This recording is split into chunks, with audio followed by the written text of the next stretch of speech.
ये है Gayatri media group और आप देख रहे हैं ताज न्यूज, आईना सच का। नमस्कार, ताज न्यूज के इस बुलेटिन में आप सभी का स्वागत है। मैं हूं आशिया खान। खबरों की शुरुआत करते हैं सुर्खियों के साथ। अतिक्रमण हटाओ अभियान के तहत निगम की टीम के साथ हुई हॉट टॉक। सिटी मजिस्ट्रेट की अगुवाई में कमला नगर में महाबली चला नॉन स्टॉप। दूर क्षेत्र में बारात कराते हुए ट्रैक्टर चालक को निगम टीम ने रंगे हाथों पकड़ा। नियम विरुद्ध काम के आरोप में किया पुलिस के हवाले, थाने में दी तहरीर। लेडी लॉयल में दौरे के वक्त मिली खामियों पर बरसी राज्य महिला आयोग की सदस्या। जिला महिला चिकित्सालय में गर्भवती महिलाओं के लिए बैठने तक के नहीं है इंतजाम। और रालोद नेता जयंत चौधरी ने प्रदेश और केंद्र सरकार के खिलाफ खोला मोर्चा। कहा, विधानसभा चुनाव में सुशासन होगा राष्ट्रीय लोकदल पार्टी का मुद्दा। और अब खबर विस्तार से।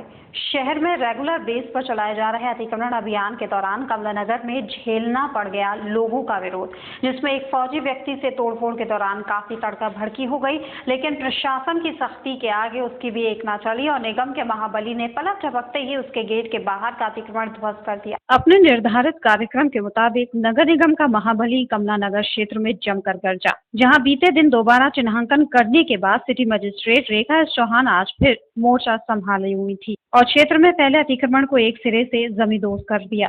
इस दौरान डी ब्लॉक में अपने मकान के बाहर की रैंप तोड़ने की बात पर फौजी मकान स्वामी निगम कर्मी से भिड़ गया और दोनों में गर्मा गर्मी हो गई। विभागीय लोगों ने बताया कि अतिक्रमण हटाओ अभियान के दौरान ऐसी तकरार तो अब आम बात हो गई है। इस मसले पर भी उन्होंने अधिकारियों द्वारा सख्ती से निपटने की बात कही। के लिए फौजी आदमी है, इनका ये कहना था कि अभी हमारे जाने के लिए रास्ता छोड़ा जाए, क्योंकि हम जितने भी रैंप हैं सारे रैंप तोड़ रहे हैं, तो किसी व्यक्ति विशेष का रैंप छोड़ा नहीं जा सकता है, इसलिए थोड़ा वाद विवाद कर रहे हैं। तो फिर क्या रहा, तोड़ा गया या तोड़ा जा रहा है? तोड़ा जा रहा है। किस तरीके की प्रतिक्रिया आ रही है? इसमें सारे सब कुछ कंसीडर किया जा रहा है कि जैसे भी जगह नाला है, चौड़ा है, जी निकलने के लिए जी तो ऐसी वैकल्पिक नहीं दे रहा है। नगर निगम की तरफ से हम लोग जहाँ भी अतिक्रमण अभियान चलाए हैं वहाँ पर अगर नालियों की जरूरत है और टूट गई है नालियाँ, हमारा अतिक्रमण जैसे अभियान चला है और नाली क्षतिग्रस्त हो गई है, तो उसके लिए हमारे यहाँ से प्रपोजल बन गया, टेंडर भी हो गए हैं और कार्य होगा। इस मौके पर सिटी मजिस्ट्रेट रेखा एस चौहान सहित पुलिस और प्रशासन के कई अन्य अफसरान भी मौजूद रहे, जिन्होंने क्षेत्र में मौजूद अतिक्रमण को बलपूर्वक हटा दिया, जबकि इलाकाई लोग इस कार्रवाई से काफी सशंकित दिखे। एनजीटी की सख्ती के बाद भी यमुना के भराव का काम जारी है। नगर निगम ने ऐसे ही एक ट्रैक्टर चालक को पकड़ा जो मनोहर पुल बरकेश्वर में यमुना में मलबे को खपाने के लिए मलबा लेकर जा रहा था, जिसे मौके पर पकड़ थाना न्यू आगरा पहुंचा दिया गया। सूचना मिलते ही एडीए पर्यावरण अधिकारी और सिंचाई विभाग के अधिकारी भी मौके पर पहुंच गए और आरोपी के खिलाफ तहरीर दी है। बताया जाता है कि ये मलबा एक बिल्डर के कहने पर डाला जा रहा। एक तरफ एनजीटी डूब क्षेत्र को लेकर सख्ती दिखा रहे हैं, तो वहीं बिल्डर्स पर इसका कोई असर दिखाई नहीं देता। मंगलवार दोपहर जब एक बिल्डर के आदेश पर एक ट्रैक्टर ड्राइवर बलकेश्वर के मनोहरपुर पर यमुना किनारे एक स्थान को मलबे से भरान का काम कर रहा था, तो निगम अधिकारियों ने ड्राइवर को रंगे हाथों पकड़ लिया, जिसके बाद ट्रैक्टर सहित ड्राइवर को पुलिस के हवाले कर दिया गया। सूचना पर सिंचाई विभाग, एडीए और प्रदूषण नियंत्रण अधिकारी भी थाना न्यू आगरा पहुंच गए और मलबा डालने की लिखित तहरीर थाना प्रभारी को दी। लोगों की टीमें आज सुबह से ही लगी हुई थी जमुना जी किनारे जो लोग प्राइवेट कूड़ा फेंकते हैं, मलबा फेंकते हैं, उसको पकड़ने के लिए। तो मनोहरपुर में हमारे इंस्पेक्टर श्री भाषणी जी वहाँ गए थे, उनके द्वारा एक ट्रैक्टर पकड़ा गया। एक ट्रैक्टर जिसको हमने थाना न्यू आगरा भिजवा दिया है, जिसमें मलबा भरा हुआ था, किसी बिल्डर का था। दूसरा ट्रैक्टर एक राजश्री स्टेट तनिष्क राजश्री स्टेट के सामने पकड़ा था परमानंद जी ने, वो लेके भाग गया ट्रैक्टर। वो अकेले ही थे, तो पकड़ नहीं पाए उसको। ट्रैक्टर वालों के खिलाफ किस तरह की कार्रवाई की जा रही है? हमने अपने आदमी लगा दिए हैं, जो भी ट्रैक्टर या प्राइवेट आदमी मलबा कूड़ा यमुना जी के डूब क्षेत्र में डाल रहे हैं, उनको पकड़ने के लिए और गोपनीय तरीके से भी अपने। ये कोई पहला मामला नहीं है जब किसी बिल्डर ने यमुना के डूब क्षेत्र का भराव करा, उसे डूब क्षेत्र से निकालने की कोशिश की हो। इससे पहले भी बीते माह दयालबाग के राष्ट्रीय स्टेट मालिक ने दर्जनों ट्रॉलियां मलबा डलवा कर डूब क्षेत्र को उठाने का काम किया था। वहां भी निगम अधिकारियों ने 2 ट्रैक्टर माल सहित मौके से जब्त किए, जिसके बाद वहां भी तहरीर दे कार्रवाई को अमल में लाया गया था। बहरहाल जिस तरह से बिल्डर डूब क्षेत्र को डूब क्षेत्र से अलग करने की कोशिश कर रहे हैं, वो विभाग के लिए मुश्किलें बढ़ा सकता है। राज्य महिला आयोग की सदस्य ने जिला महिला चिकित्सालय का औचक निरीक्षण किया। अस्पताल में मरीजों को मिलने वाली सुविधाओं को परखते हुए डॉक्टर रोली तिवारी ने अधीक्षिका को कई समस्याओं पर निर्देश दिए। वहीं निरीक्षण के दौरान सपा शहर अध्यक्ष ने मुख्यमंत्री की प्राथमिकता वाली योजनाओं को जन जन तक पहुँचाने को संगठन की प्राथमिकता बताया। राज्य महिला आयोग की सदस्य डॉक्टर रोली तिवारी मिश्रा ने लेडी लॉयल का निरीक्षण किया। जिला महिला चिकित्सालय में मरीजों को मिलने वाली सुविधाओं का डॉक्टर तिवारी ने बारीकी से निरीक्षण किया। लेडी लॉयल के लेबर रूम की व्यवस्थाओं में राज्य महिला आयोग की सदस्य ने नाराजगी जाहिर की। निरीक्षण के दौरान डॉक्टर रोली तिवारी की नजर मरीजों को दिए जाने वाले खाने पर पड़ गई। खाना बनाने वाली रसोइयों से सदस्य ने गुणवत्ता के विषय में कई सवाल जवाब किए। स्टेट विमेन कमीशन की मेंबर ने खाने का स्वाद चखकर गुणवत्ता की परख की। वहाँ थोड़ा सा मुझे इतना भीड़ दिखी और मुझे लगता है कि ओपीडी में और ज़्यादा सुधार की गुंजाइश है। इसके अलावा ये जो आप साइड बिल्डिंग देख रहे हैं, इसके लिए भी फंड आया हुआ है सरकार की तरफ से और निश्चित ही बहुत जल्दी एक आप नई बिल्डिंग यहाँ पर पाएंगे। 2-3 जो यहाँ की विशेष समस्याएं, एक तो ओपीडी में मैंने मैडम को कहा है कि बैठने का स्थान प्रॉपर किया जाए, क्योंकि जो भी महिलाएँ हैं वो लगभग सभी महिलाएँ गर्भवती हैं, कोई 8 महीने की, कोई 7 महीने की है। तो ये बहुत आवश्यक हो जाता है कि उन महिलाओं के बैठने की व्यवस्था हो। वो खड़े खड़े ओपीडी में आधा 1 घंटा खड़े रहना पड़ा तो उससे उनके बच्चे पर भी असर पड़ सकता है। मैडम को मैंने निर्देशित किया कि ग्लूकोज और पानी की व्यवस्था ओपीडी में रखी जाए। अगर इतनी बड़ी संख्या में यहाँ पर महिलाएं आती हैं, जिससे कि कोई हाइपोग्लाइसेमिक शॉक से कोई गिर ना जाए, किसी के बच्चे को कोई तकलीफ ना हो। इसके साथ ही साथ मैडम से मैं अभी जानकारी लूँगी ऑफिस में कि कितने लोगों का स्थान यहाँ पर रिक्त है, क्योंकि जो भी रिक्त स्थान है उसको जल्दी से जल्दी भरा जाए, जैसे कि जो ओपीडी में भीड़ की समस्या आ रही है उसको खत्म किया जा सके। कमी तो हम लिखा हुआ है, थोड़े बहुत पूरे भी होने वाले हैं। इस समय जो है ट्रांसफर सीजन था तो 5 लेडी डॉक्टर्स हमारे वहाँ से ट्रांसफर हुए, इस वजह से हमें लेडी डॉक्टर्स की शॉर्टेज है, लेकिन उम्मीद है कि 2-3 डॉक्टर्स है ऐसा पता चल रहा है तो वो आएंगे यहाँ पर, तो हो सकता है वो आगे कमी ग्वाली तो दूर हो जाए। दूसरा, दवाइयों की जो आप कह रहे हैं, मैं इसलिए आपसे पूछने लगी थी। मेरी जानकारी में ऐसा नहीं है कि दवाइयाँ बाहर से मंगाई जाती हैं, क्योंकि जो कमी होती है वो हम लोकल परचेज करते हैं। तो अगर कहीं पर कहीं ऐसा हुआ है तो मेरी जानकारी में नहीं आया है और आना है, मतलब मैं चाहती हूँ मेरी जानकारी में आए कि किसने मंगाया है। मैंने बिल्कुल इंस्ट्रक्शन दे रखे हैं कि बाहर की कोई दवाई। आप देख रहे हैं पीछे खड़ी है जन जन तक पहुंचाने वाली जो योजना है समाजवादी पार्टी की, जच्चा बच्चा का ख्याल रखने वाली जो योजना है, उन सबको क्रियान्वयन किया जा रहा है। आज औचक निरीक्षण में महिला आयोग की सदस्य आई हैं। समाजवादी पार्टी के नाते हम भी जहाँ लोग आए हुए हैं और यहाँ देखा व्यवस्थाएं कुछ ठीक हैं और जो नहीं ठीक है उन्हें सुधारा जाएगा। जैसे अभी यहाँ शिकायत कर रहे थे कुछ लोग, तो उनको जो 500-500 रुपये बच्चे पे ले रहे हैं ये लोग, तो उनको हिदायत दे दी गई है कि ऐसा ना करें और ऐसा करेंगे तो उनके खिलाफ कानूनी कार्रवाई की जाए। राज्य महिला आयोग की सदस्य के निरीक्षण के दौरान सपा शहर अध्यक्ष रईसुद्दीन भी मौजूद रहे। सपा शहर अध्यक्ष ने प्रदेश सरकार द्वारा चलाई जा रही योजनाओं के बारे में मरीजों से जानकारी दी। उन्होंने साफ कहा कि मुख्यमंत्री अखिलेश यादव प्रदेश की जनता को बेहतर स्वास्थ्य सुविधाएं देने के लिए कटिबद्ध हैं। शासन की इन योजनाओं को जन जन तक पहुंचाना उनकी प्राथमिकता है। निरीक्षण के दौरान मिली खामियों को दुरुस्त करने के लिए राज्य महिला आयोग की सदस्य ने अस्पताल अधीक्षिका को सख्त निर्देश दिए। राष्ट्रीय लोकदल आगामी विधानसभा से लेकर पंचायती चुनावों के संबंध में दिखा गंभीर, जिसके नेताओं ने इसे प्रतिष्ठा से जुड़ा चुनाव करार दिया है। किसानों की समस्याओं का हवाला देते हुए रालोद के राष्ट्रीय महासचिव और पूर्व सांसद चौधरी जयंत प्रदेश की बदहाली पर जमकर बरसे। उन्होंने अखिलेश और मोदी सरकारों पर कई सवाल उठाए और आने वाले चुनावों में उन्हें मुद्दा बनाकर मैदान में उतारने की बात कही। आगरा राष्ट्रीय लोकदल के युवा नेता और पूर्व सांसद जयंत चौधरी ने मीडिया से भी बात की, जहां उन्होंने पत्रकारों के सवालों के जवाब देते हुए संगठन को मजबूत बनाने की बात पर जोर दिया। उन्होंने बताया कि फिलहाल आगामी विधानसभा चुनाव को ध्यान में रखते हुए काम किया जा रहा है। उन्होंने ये भी कहा कि सरकारों की मंशा मिलान विरोधी हो चुकी है, फिर चाहे वो ओलावृष्टि से पीड़ित किसानों की बात हो या फिर जमीन के अधिग्रहण के शिकार हुए पीड़ित किसान की। दोनों सरकारें बड़ी बेरहमी से उनके साथ पेश आईं। ओलावृष्टि का चेक नहीं था, मात्र 700 रुपये के चेक के लिए जो मुझे जानकारी मिली है, वो किसान वहाँ बैंक की शाखा में लाइन लगा के खड़ा। ये भी दुर्घटना है और ऐसी चीज़ें होनी नहीं चाहिए। हम अपने आप को सभ्य समाज कहते हैं, चाहते हैं हम विकसित देशों में अपनी गिनती कर लें, लेकिन आज भी हमारे यहाँ ऐसी घटना है। और ये पिछले साल का जो खराब मानसून का था मुआवजा, उसके लिए आज लाइन में खड़ा है। 4 महीने हो गए और लगभग 7500 करोड़ राज्य सरकार ने मांगे थे। और वे केंद्र की सरकार से मैं सवाल पूछना चाहता हूं कि मोदी जी ने मन की बात में कहा कि मैं किसान की हर बात जो है मैं उसको तरजीह दूंगा। तो 4 महीने बीत गए, ओलावृष्टि से प्रभावित किसानों के लिए आपने 1/3 पैसा भी नहीं। इस मौके पर चुनाव के दौरान किसी भी दल के साथ गठबंधन की बात तो वो बड़ी सफाई से टाल गए और सुशासन के मुद्दे पर चुनाव लड़ने की बात कही। जी। और कोशिश ये है कि अपने अच्छे लोगों का चयन करके लड़ें। जल्दबाजी होगा। अब मैं ये जल्दबाजी भी नहीं कहूँगा क्योंकि समय आ गया है और आप देखेंगे जिला पंचायत के बाद तुरंत आप यही सवाल जो है लगातार पूछ रहे हैं। इसको अभी यूपी छोड़ते हैं गुजरात है अभी उनके सोच कितनी ठोस है और कितनी जमीनी है, इसको लोगों को देखना है।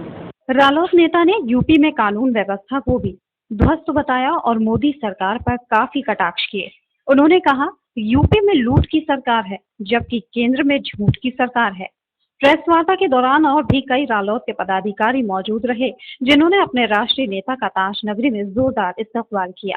एनजीटी का डंडा क्या चला, आगरा नगर निगम को यमुना किनारे बनाए गए डलाव घर अचानक नजर आने लगे। सोमवार को मंडलायुक्त के आदेश के बाद निगम अधिकारी मौके पर पहुंच बनाए गए और राष्ट्रीय स्टेट दयालबाग के डलाव घर से कूड़ा उठवाते नजर आए और भविष्य में कूड़ा फेंकने वालों को चिन्हित कर कार्रवाई की बात कहते दिखाई। अब तक एनजीटी को हल्के में लेना आगरा नगर निगम को उस वक्त भारी पड़ गया जब एनजीटी ने यमुना के किनारे नगर निगम को डलाव घर बना कूड़ा खपाने की शिकायत को गंभीरता से लेते हुए निगम पर 1 लाख का जुर्माना ठोक दिया। जुर्माने का डंडा चलते ही अब तक नजर न आने वाले डलाव घर अचानक निगम को नजर आने लगे और निगम अधिकारी दयालबाग व मनोहरपुर पर बनाए गए डलाव घरों से सुबह से शाम तक कूड़ा उठवाते नजर आए। मौके पर पहुंच उपनगरायुक्त अनिल कुमार का कहना था कि कूड़ा निस्तारण न होने पर कॉलोनीवासी यहीं खुले में कूड़ा खपा रहे थे, जो अब बर्दाश्त नहीं किया जाएगा। जितने भी कूड़े पड़े हैं जो लोग डाल गए हैं उनको हम सोच रहे हैं कि साफ करा दिया जाए। उसी के तहत हमने अपनी टीमें सब लगा दी है, अपनी गैंग लगा दी है और सब लोगों की जिम्मेदारी फिक्स कर दी है। जहाँ जहाँ कूड़े पड़े हैं वह उठवा दिए जाए। इतना ही नहीं, उपनगर आयुक्त का कहना था कि अब निगम अधिकारी और कर्मचारी इस बात का विशेष ध्यान रखेंगे कि कौन लोग यहां आकर कूड़ा खपा रहे हैं। उन्हें चिन्हित कर उन पर कार्रवाई की जाएगी ताकि यमुना में कूड़ा जाने से रोका जा सके। ये कॉलोनियाँ जो बाहर बनी हैं यहाँ कोई कर्मचारी वगैरह तो इन लोगों ने रखे नहीं है, कूड़ा इकट्ठा करते हैं और जहाँ खाली जगह देखने वहाँ फेंक देते हैं। अब इन लोगों के खिलाफ किस तरह की कार्रवाई की जाएगी जो इस तरह से मौके और सब ये चिन्हित किए जा रहे हैं, इनके खिलाफ चालान किए जाएंगे, इन पर जुर्माना भी किया जाएगा और इनके खिलाफ कार्रवाई करने के लिए FIR भी कराई जाएंगी। इसमें कोई ऐसा देखने आता है कि लोग कहते हैं हमको जानकारी नहीं है कि डूब खेत कहाँ तक है, तो उसको किस तरह चिन्हित किया जाएगा जिन लोगों को पता चले कि ये यहाँ तक डूब खेत है? उसका चिन्हांकन सिंचाई विभाग वाले कर रहे हैं और अगले 1 आध दिन में चिन्हांकन करके वो बता देंगे कहाँ कहाँ तक डूब खेत। गौरतलब है कि कई माह पूर्व भी एनजीटी की इसी तरह की सख्ती दिखाने पर निगम अधिकारी मनोहरपुर से कूड़ा उठवाते नजर आए थे, लेकिन इस बार जुर्माना ने अधिकारियों को एनजीटी की सख्ती का रुख साफ कर दिया, जिसके बाद निगम अधिकारी अब उन्हीं डलाव घरों को साफ करने में जुटे हैं। बहरहाल ये व्यवस्था कब तक बनी रहती है ये देखने वाली बात होगी। फिलहाल यहाँ रुकेंगे एक छोटे से ब्रेक के लिए।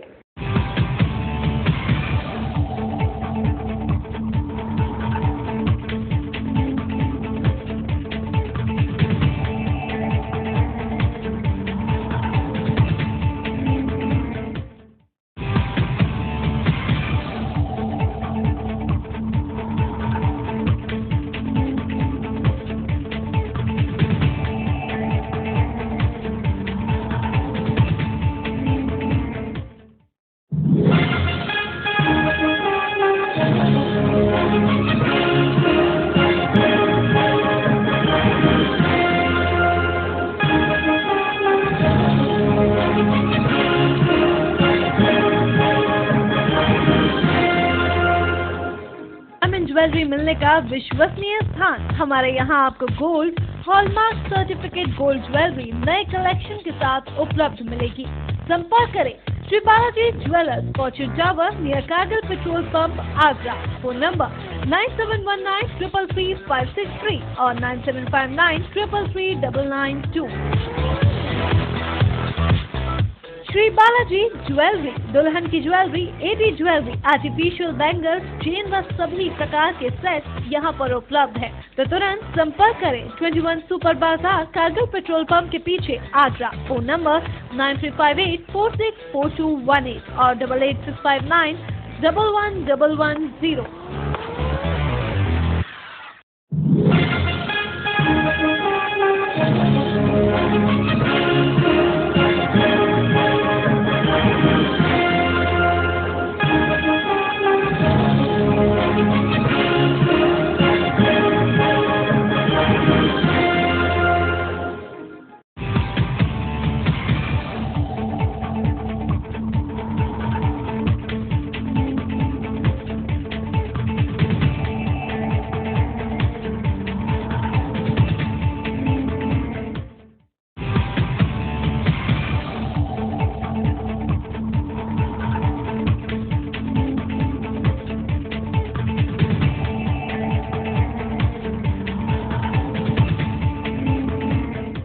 के बाद स्वागत है। देखते हैं अगली खबर।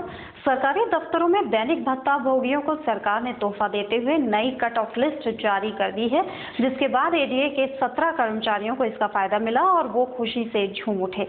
अधिकारियों का कहना था कि ये कट ऑफ लिस्ट पहले 1996 में थी, जिसे बाद में 1991 कर दिया गया, जिससे 3 लोगों को फायदा हुआ।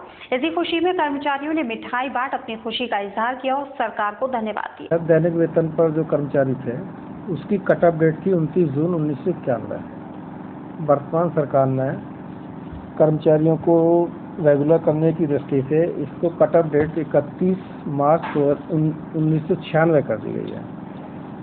इससे पहले हमारे 14 कर्मचारी आ रहे थे 29 जून में जो कट ऑफ डेट थी, और सरकार ने जो बढ़ा दी डेट उससे 3 कर्मचारी हमारे और इसमें आ गए।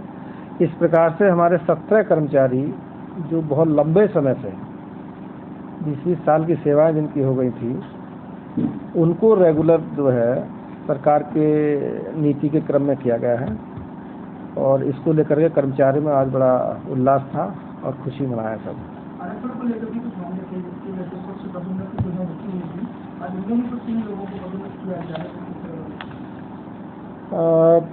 माननीय सुप्रीम कोर्ट के जो निर्देश थे कि पदोन्नति में आरक्षण और परिणामी ज्येष्ठता का लाभ जिन SC/ST के कर्मचारियों को मिला था, अधिकारियों को मिला था, उसको आरक्षण को समाप्त कर दिया गया है। उसी कड़ी में प्राधिकरण में 3 कर्मचारी ऐसे थे जिन्होंने आरक्षण का लाभ लेकर के पदोन्नति प्राप्त की थी। उनमें शेर सिंह थे, रंजीत कुमार थे और दयाराम। इन तीनों को जो है मूल वेतन पर भेज दिया गया है और इनको पदावनत कर दिया गया। आगरा संभागीय परिवहन विभाग अपने विभाग में वाहन स्वामियों से ऑनलाइन प्रक्रिया को अपनाने की अपील करता है। आरटीओ सिटी का कहना है कि परिवहन विभाग ने वाहनों से संबंधित कार्यों को कराने की सभी प्रक्रिया को ऑनलाइन कर दिया है और ये सब विभागीय कार्यालय पर पसरे भ्रष्टाचार को समाप्त करने का पहला कदम है। परिवहन विभाग ने संभागीय परिवहन कार्यालयों से भ्रष्टाचार खत्म करने के लिए महीनों पहले वाहन संबंधी काम कराने की प्रक्रिया को ऑनलाइन कर दिया था, जिससे वाहन स्वामी घर बैठे ऑनलाइन पेमेंट जमा करके हर प्रकार के भ्रष्टाचार से बच सकेंगे। लेकिन परिवहन विभाग की ये सोच महीनों बीत जाने के बाद भी बेकार साबित हो रही है। वाहन स्वामी ऑनलाइन प्रक्रिया का प्रयोग न करके कार्यालयों पर जाकर कार्य करा रहे हैं, जिससे विभागीय कर्मचारी और दलालों की मिलीभगत का भ्रष्टाचार लगातार आरटीओ कार्यालय पर अपने पैर पसारता जा रहा है, जिसे रोकने के लिए आरटीओ सिटी ने एक बार फिर वाहन स्वामियों को ऑनलाइन प्रक्रिया को अपनाने की अपील की है। पर्यटन विभाग ताज नेचर पार्क में जगह खोजकर लैंडस्केपिंग कर व्यू पॉइंट बनाएगा और वहां डायना बेंच लगाएगा। इन बेंचों पर बैठकर लोगों को ताज निहारने का मौका मिल सकेगा। वन विभाग के अनुसार व्यू पॉइंट और बेंचेस की व्यवस्था होने से पार्क की सुंदरता बढ़ेगी और पर्यटन को भी बढ़ावा मिलेगा। ताजमहल को सामने से देखने के बाद हरियाली के साथ देखने की चाहत रखने वाले लोगों के लिए पर्यटन विभाग ने एक नई पहल की है।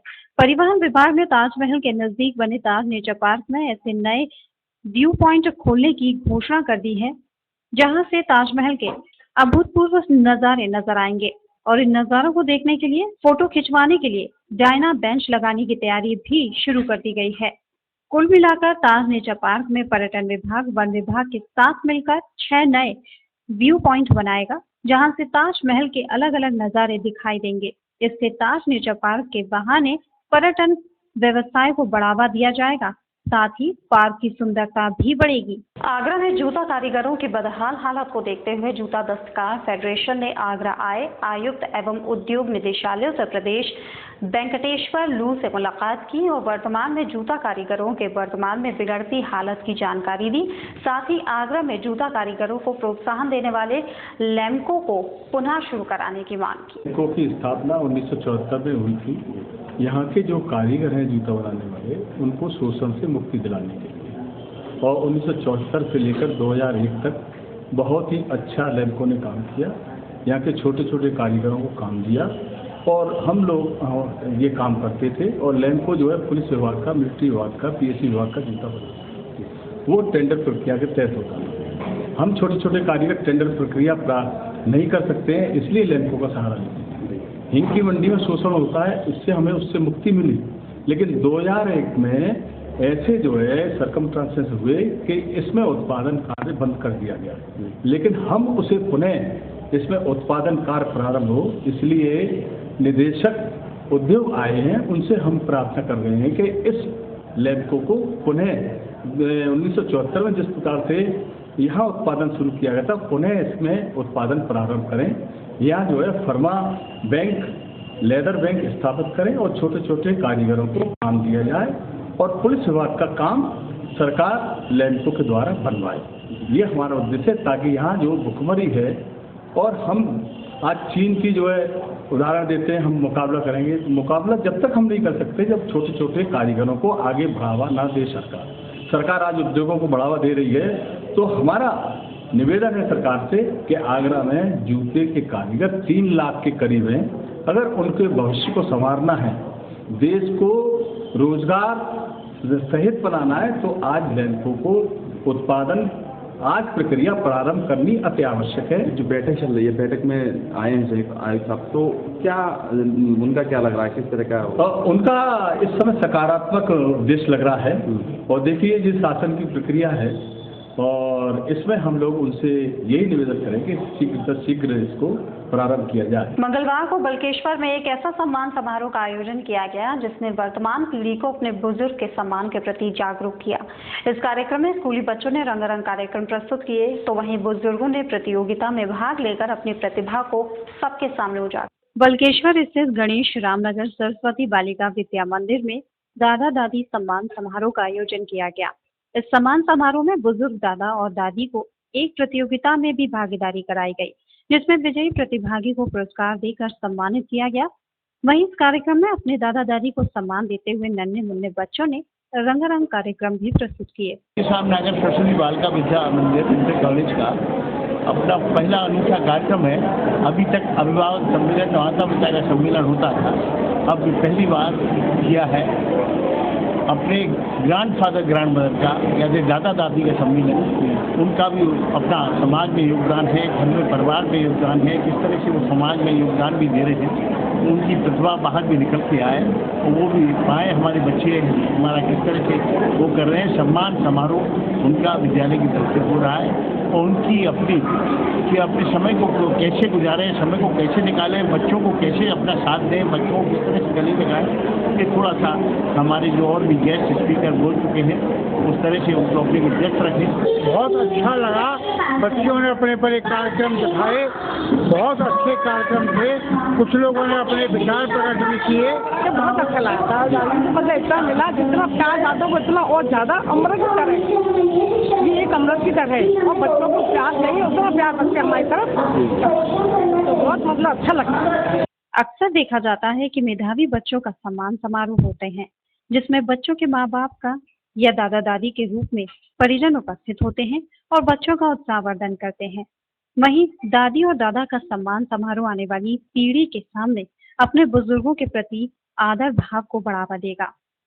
ऐसे कार्यक्रम अपने जीवन के तीसरे पड़ाव को जी रहे बुजुर्गों में भी नया जोश भरेगा और अगर भविष्य में ऐसे कार्यक्रम होते रहे और उनमें प्रतियोगिताएं होती रही तो ये प्रतियोगिताएं उन बुजुर्ग लोगों को जीने का एक मकसद देंगी जो अपने जीवन में या जीवन से मायूस होकर उदासी भरी जिंदगी गुजार रहे हैं। फिलहाल यहाँ रुकेंगे एक और छोटी सी ब्रेक के लिए, जल्द हाजिर होंगे, जुड़े रहिए ताज न्यूज।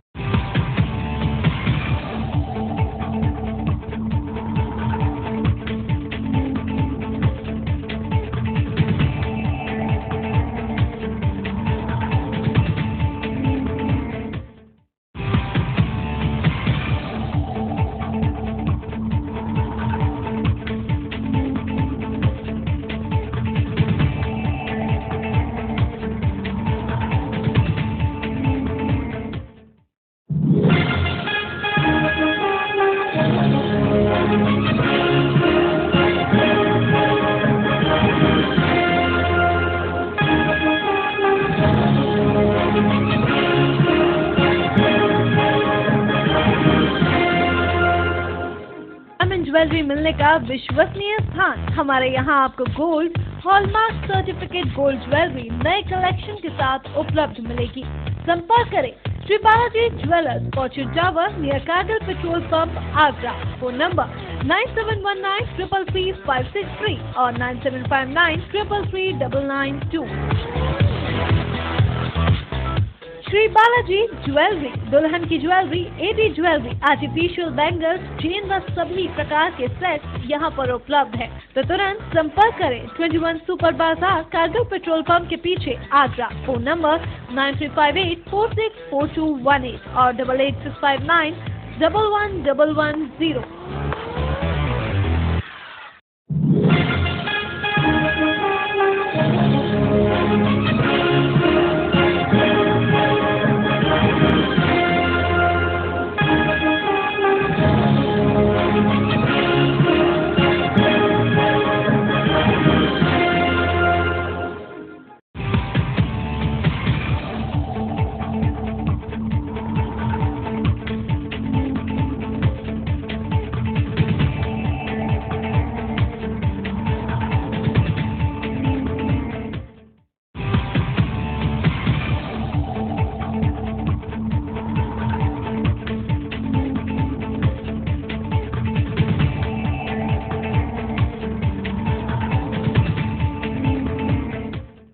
ब्रेक के बाद देखते हैं अगली खबर।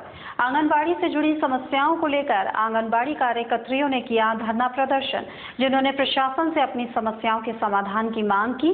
आंगनबाड़ी महिलाओं ने बताया कि लगातार काम करने के बाद सरकारी तंत्र का रवैया उनके प्रति ठीक नहीं है। आंगनबाड़ी कार्यकर्त्रियों ने कहा कि अब भी इस पर गौर नहीं किया गया तो स्थितियाँ और भी बदतर हो सकती हैं। 2 दिवसीय धरना राज्य कर्मचारी का दर्जा प्राप्त करने के लिए सरकार से अपनी अनेकों समस्याओं को मिलकर मांग पत्रों को रखते मांगों को रखते हुए धरना प्रदर्शन किया है, क्योंकि हमें जब राज्य सरकार हमसे राज्य कर्मचारी के सारे कार्य लेती है तो हमें नियमित क्यों नहीं कर देती, राज्य कर्मचारी का दर्जा क्यों नहीं दे देती, या तो फिर हमें राज्य कर्मचारी के कार्य हमको मिल लिए जाए या फिर हमें राज्य कर्मचारी मिल जाए। अगर आपकी मांगा नहीं मानेगी तो फिर क्या आगे होगा? हमारा संघर्ष जारी रहेगा, यहाँ से हम लखनऊ और दिल्ली तक कुछ करेंगे। मांग है जो शासकीय कर्मचारी का दर्जा देना है, क्योंकि सरकारें यूपी हो या भारत सरकार हो, इन्हें पैसे जब अपना कार्य ले रही हैं, राज्य सरकार भी ले रही है, केंद्र सरकार भी ले रही है, तो इन्हें शासकीय दर्जा देना चाहिए मेरे हिसाब से, तो इन्हें जल्दी ही देना चाहिए, क्योंकि इतनी देरी करने में सरकार को ही ज़्यादा नुकसान होने जा रहा है, क्योंकि चुनाव भी आ रहा है। हमारी आंगनबाड़ी उत्तर प्रदेश में 4 लाख में लगभग है, जब 4 लाख एक तरफ उठेंगी या वोट देने से अहंकार करेंगी तो सरकार पर इसका बहुत ही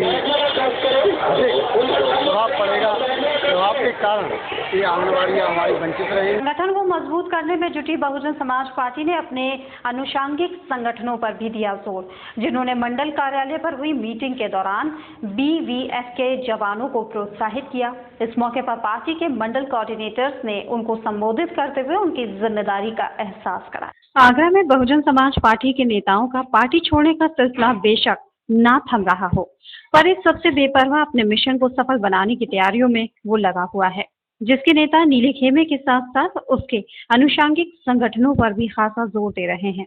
इसी क्रम में पार्टी के पदाधिकारियों ने मंडल कार्यालय पर बहुजन वॉलेंटियर फोर्स की एक बैठक बुलाई और उसके जवानों का मनोबल बढ़ाया। पार्टी के मंडल कोऑर्डिनेटर्स के साथ साथ जिलाध्यक्ष डॉक्टर मलखान सिंह व्यास ने बताया कि वो BSP का महत्वपूर्ण अंग है। आगामी चुनाव में जिन पर बड़ा दारोमदार रहेगा। यानी बहुजन वॉलंटियर फोर्स, ये हमारे बहुजन समाज पार्टी का एक संगठन है और उसकी हमारी जिला स्तरीय बैठक आयोजित की गई है और ये हमारी संगठन की बैठक है। इसमें कोई नया नहीं है, ये संगठन के हमारे संगठन में हमारे पदाधिकारियों ने क्या किया, क्या कैसे, तो उसका समीक्षा हुई है और कोई इसके बारे में और ज़्यादा कुछ नहीं है, यही है। और यही अपने पदाधिकारियों को दिशा निर्देश दिए गए हैं कि वो संयम में रह करके और अपने जो अनुशासन में रह करके ही वो बहुजन समाज पार्टी का जो अनुशासन पार्टी है उसी में अनुशासन में रह करके कार्य करें। हमारे संगठन में जो मेन भूमिका में हमारे रहते हैं बीबीएफ के साथी, जो हमारा रिजर्व फोर्स है बीबीएफ का, हर महीने उनकी समीक्षा बैठक की जाती है। सेक्टर तक के पदाधिकारियों की उपस्थिति ली जाती है कि सेक्टर में कितना काम चल रहा है।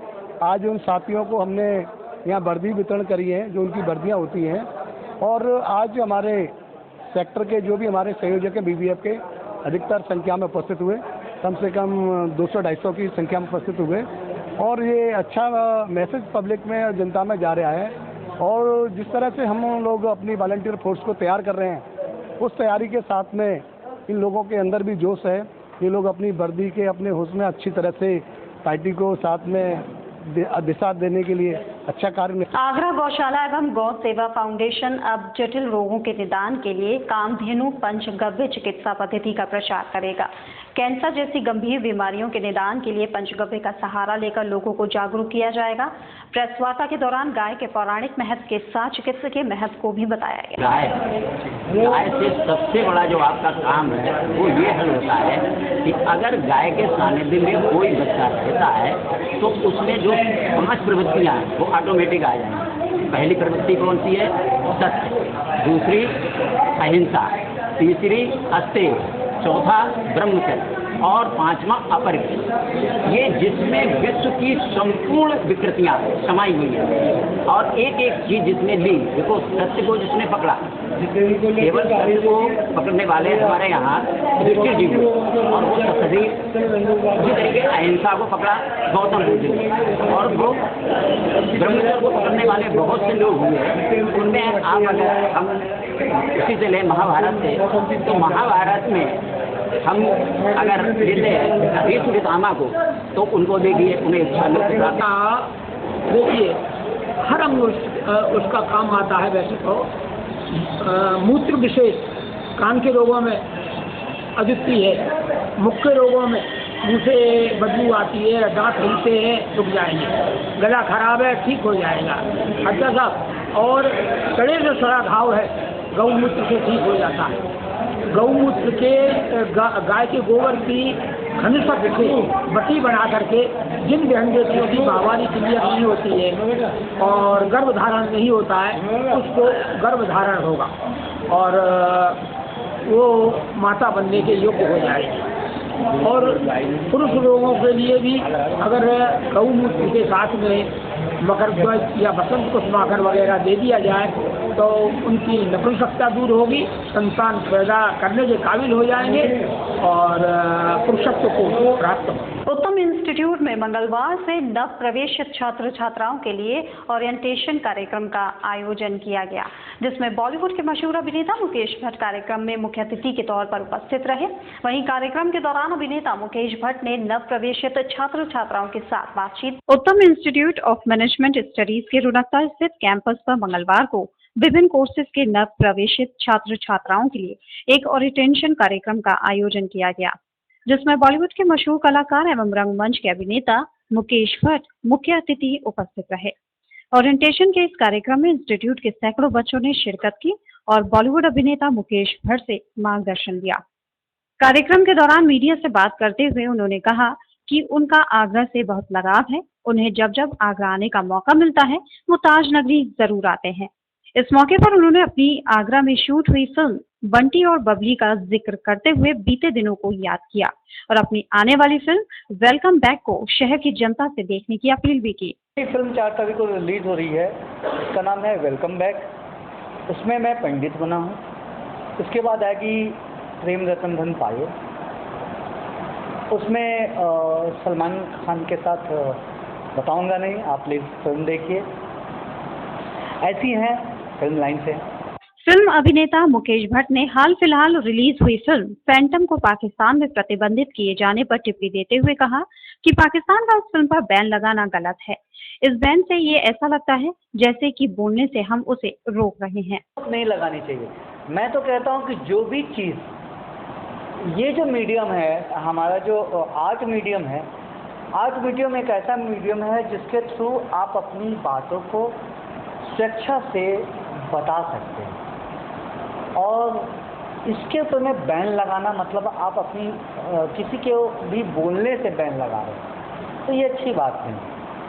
अगर ये फैंटम फिल्म अगर पाकिस्तानियों ने बैन किया है तो उससे ऐसा नहीं है कि उनकी चीज़ें जो अच्छी नहीं हैं वो दुनिया के सामने नहीं आएंगी, वो तो आएंगी ही आएंगी।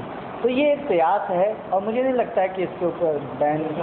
उत्तम इंस्टीट्यूट के कार्यक्रम में आए फिल्म अभिनेता मुकेश भट्ट का संस्थान के चेयरमैन संजीव सिंह ने आभार प्रकट करते हुए उन्हें धन्यवाद दिया। इस दौरान संस्थान के छात्र छात्राओं ने अभिनेता से उनके अनुभव जाने, उनके एक्टिंग के गुण भी जानने के साथ साथ उनके साथ सेल्फी किया। बहुत करना है भी, बहुत अच्छी प्रैक्टिस बच्चों की क्लास, छोटी मोटी चीज़ें बच्चों को सिखाएंगे कि आगे जीवन में कैसे अगर इस लाइन में जाना हो तो क्या कैसे मेहनत करके उसमें आगे बढ़ाया जा सकता है, और भी बहुत सारी चीज़ें।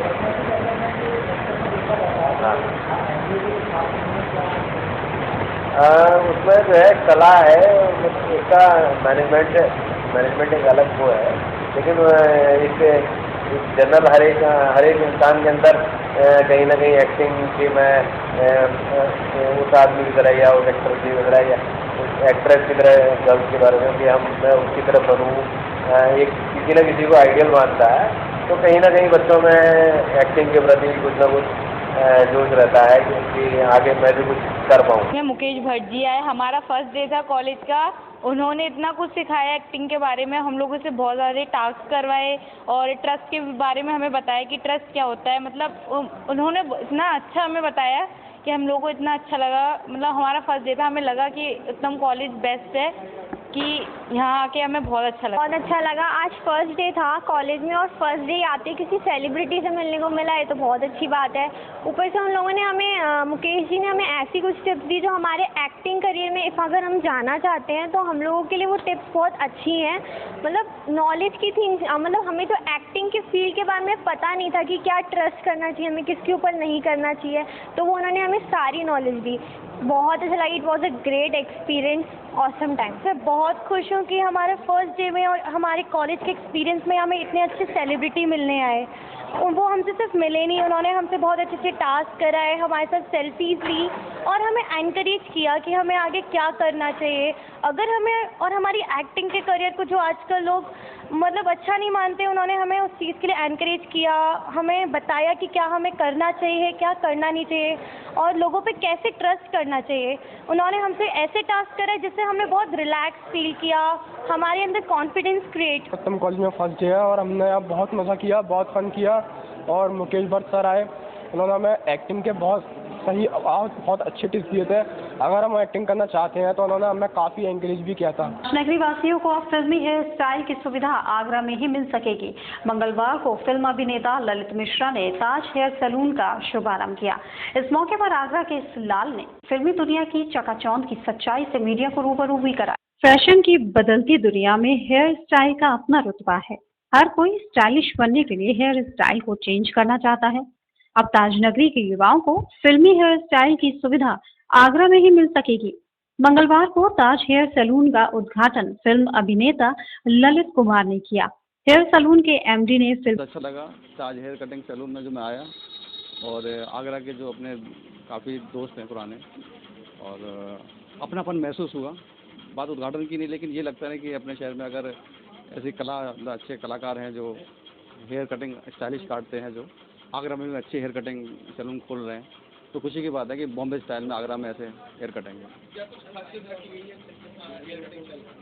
इसमें जो भी हेयर कटिंग होगी वो फिल्मी, जैसे कि बॉलीवुड एक्टर्स हॉलीवुड उस स्टाइल में हेयर काटेंगे ये लोग। ये सब सीख कर आए ये लोग और बहुत ही मेहनत की है इन लोगों ने। बहुत अच्छा सैलून। उद्घाटन के मौके पर आगरा बॉलीवुड अभिनेता ललित ने फिल्मी दुनिया की चकाचौंध से लोगों को रूबरू कराया। गौरतलब है कि आगरा का ये लाल छोटे पर्दे के कई सीरियल्स में अपना अभिनय दिखाकर ताजनगरी की प्रतिभा का लोहा मनवा चुका है।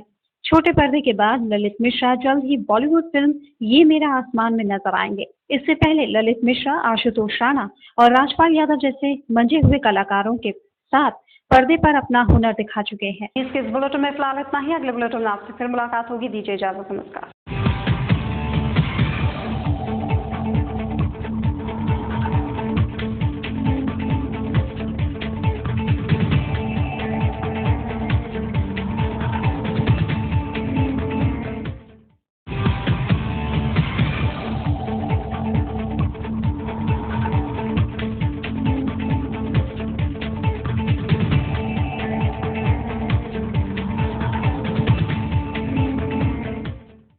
ये है गायत्री मीडिया ग्रुप और आप देख रहे हैं ताज न्यूज, आईना सच का।